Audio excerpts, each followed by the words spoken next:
মাঠে ফিরলেন সাকিব আল হাসান। তাসকিনদের বিপক্ষে ILT20 লিগে অভিষেক হলো মিস্টার 75-এর। নিজের প্রথম ম্যাচে ব্যাটিং করলেন 130-এর উপর স্ট্রাইক রেটে, হাঁকালেন একাধিক বাউন্ডারি, সাথে তার সতীর্থ করল মাত্র 10 বলে 31 রান। বল হাতেও সুযোগ পান সাকিব আল হাসান, চেষ্টা করেন সর্বোচ্চটা দিয়ে। ILT20-তে সাকিবের পারফরম্যান্স এবং ম্যাচের ফলাফলের বাকিটা জানবো রিপোর্টে। দীর্ঘদিন পর টি-20 ক্রিকেট খেলতে নামলেন সাকিব আল হাসান। সাথে প্রথমবারের মতো ILT20 টুর্নামেন্টে ম্যাচ খেলতে নামেন বামহাতি এই অলরাউন্ডার। শারজাহ ক্রিকেট গ্রাউন্ডে টস হেরে এদিন আগে ব্যাট করতে নামে তার দল MI এমিরেটস। এই ম্যাচে শারজাহ ওয়ারিয়র্সের একাদশে জায়গা পাননি আরেক বাংলাদেশি স্পিড স্টার তাসকিন আহমেদ, যার কারণে সাইড বেঞ্চের সময় পার করতে হয়েছে তাকে। গুরুত্বপূর্ণ ম্যাচে MI এর হয়ে ওপেনিংয়ে নেমে দারুণ শুরু করেন দুই উদ্বোধনী ব্যাটার মোহাম্মদ ওয়াসিম এবং জনি বিয়ারস্টো। দুজন মিলে দারুণভাবে সামলাতে থাকেন প্রতিপক্ষ বোলারদের।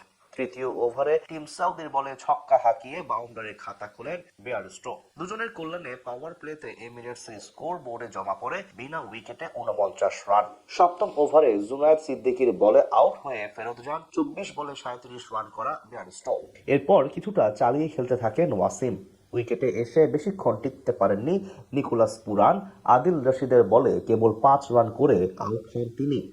একই ওভারে 29 বলে 39 রানের ইনিংস খেলে বিদায় নেন মোহাম্মদ ওয়াসিম। এরপরই ব্যাট করতে আসেন সাকিব আল হাসান। ক্রিজে এসে নিজের চতুর্থ বলেই পয়েন্ট অঞ্চল দিয়ে 4 হাঁকিয়ে রানের খাতা খোলেন মিস্টার 75। পরের ওভারে আদিল রশিদকে আরো একটি বাউন্ডারি মারেন এক্সট্রা কভার দিয়ে। এরপর সিঙ্গেলে জোর দেন তিনি। শেষ পর্যন্ত 12 বলে 2টি 4-এর সাহায্যে 16 রান করে স্বেচ্ছায় আউট হয়ে ক্রিজ ছাড়েন সাকিব। সুযোগ করে দেন কাইরান পোলার্ডকে ব্যাট করার। যদিও ক্যারিবীয় এই পাওয়ার হিটার বেশিক্ষণ স্থায়িত্ব পাননি। পরের ওভারে কেবল 4 রান করে ফিরে যান ডাগ আউটে। শেষ দিকে রোমারিও শেফার্ড ঝড় তুলেন শারজার বোলারদের বিপক্ষে। তার 10 বলে 31 রানের ক্যামিও ইনিংসে ভর করে 185 রানের পুঁজি পায় MI এমিরেটস। জবাব দিতে নেমে শারজাহ ওয়ারিয়র্সের হয়ে শুরুটা ভালোই করেছিলেন দুই ওপেনার টম কেডমর এবং জনসন চার্লস। তাদের উদ্বোধনী জুটি থেকে আসে 21 রান। 13 বলে 15 রান করে বিদায় নেন চার্লস। ক্রিজে এসে বেশিক্ষণ টিকতে পারেননি শোভাম রামজানে।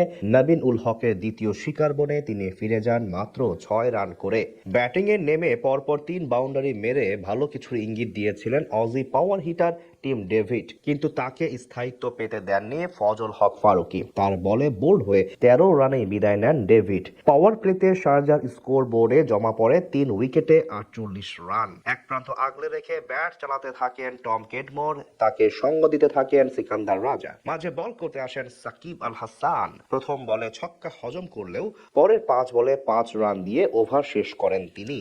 এরপর আর এক ওভার বল করার সুযোগ পান সাকিব, সেখানে দেন 16 রান। এদিকে সিকান্দার রাজা এবং কেট মোরের 50-তে জমে ওঠে ম্যাচ। শেষ ওভারে লাগতো 11 রান। শারজাহ সেই সমীকরণ মিলাতে না পারায় জয় পেয়ে যায় সাকিবের MI এমিরেটস।